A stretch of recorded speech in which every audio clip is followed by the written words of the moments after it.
Hey everyone, welcome back for another deep dive. You know how this works? We take one piece of content and we just go deep Yeah, and see what kind of interesting stuff we can pull out of it. absolutely.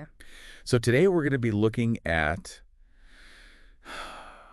I guess you could say, the intersection of faith and singlehood. Okay.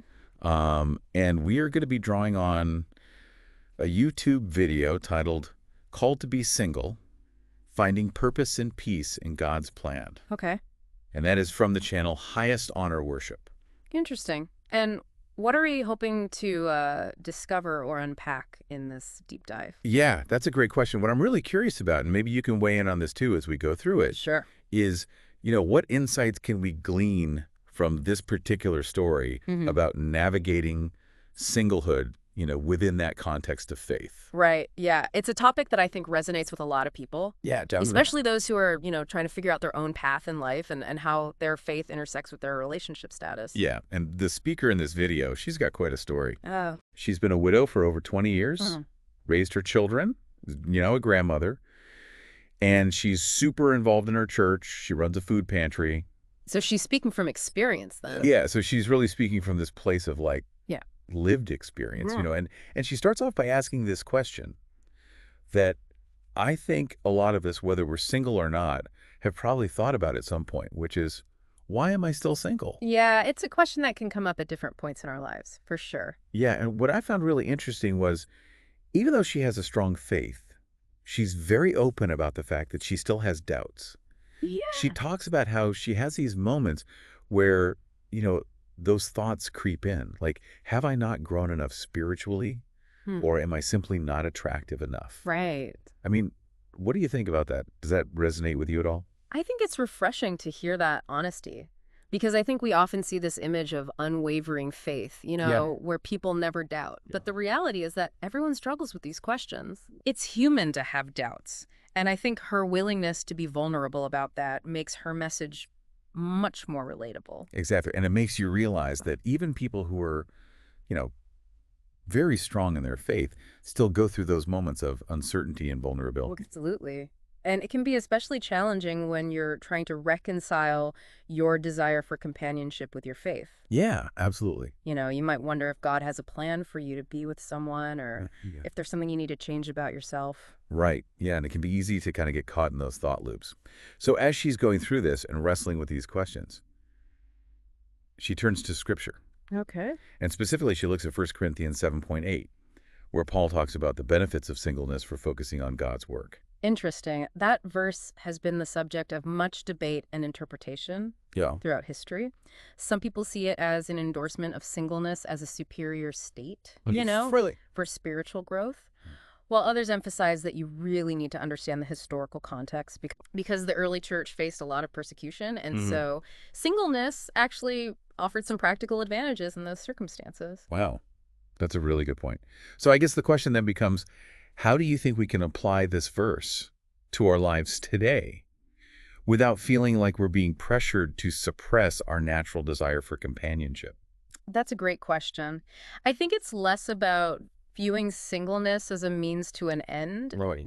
solely for spiritual growth or service, and more about recognizing the unique opportunities that it presents. It's about being present in your current situation Right. and finding fulfillment in your relationship with God Okay. and pursuing your passions, regardless of whether or not you're in a relationship. I love that. Yeah. It really shifts the focus from waiting to just living fully. Absolutely. And she talks a lot about that in the video, how she's found so much joy in serving others through her ministry work, Mm. especially with the food pantry. Oh. There's this one part where she's describing the simple act of handing someone a warm meal Mhm.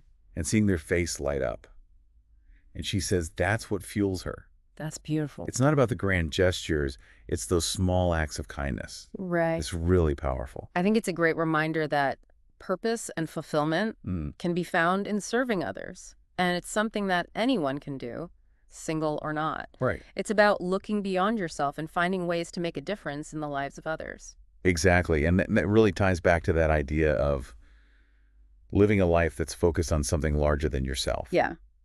But, she also acknowledges the other side of that. She doesn't pretend that singleness is always, blissful. Right. She admits that even with her faith, the longing for companionship doesn't just magically disappear. That's so important for people to hear. Because I think there's this pressure sometimes to pretend that you're perfectly content with being single. Right. And if you're not, then there's something wrong with you. But her honesty validates the feelings of anyone who might be struggling with loneliness or a sense of incompleteness. Absolutely. It's okay to want to be in a relationship, even if you have a deep faith. Yeah, it's normal. Yeah. So then she introduces this idea of what she calls an eternal perspective. Okay. And she talks about how, for Christians, this life is just a chapter in a much larger story. Mm.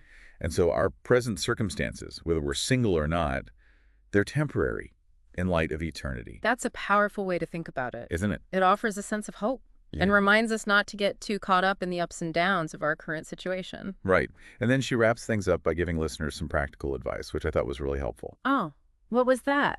She basically says, trust God's timing, keep praying, and don't let the desire for a spouse overshadow the unique purpose that God has for you. That's a great message to leave people with. It encourages them to focus on their relationship with God and to trust that He has a plan for their lives.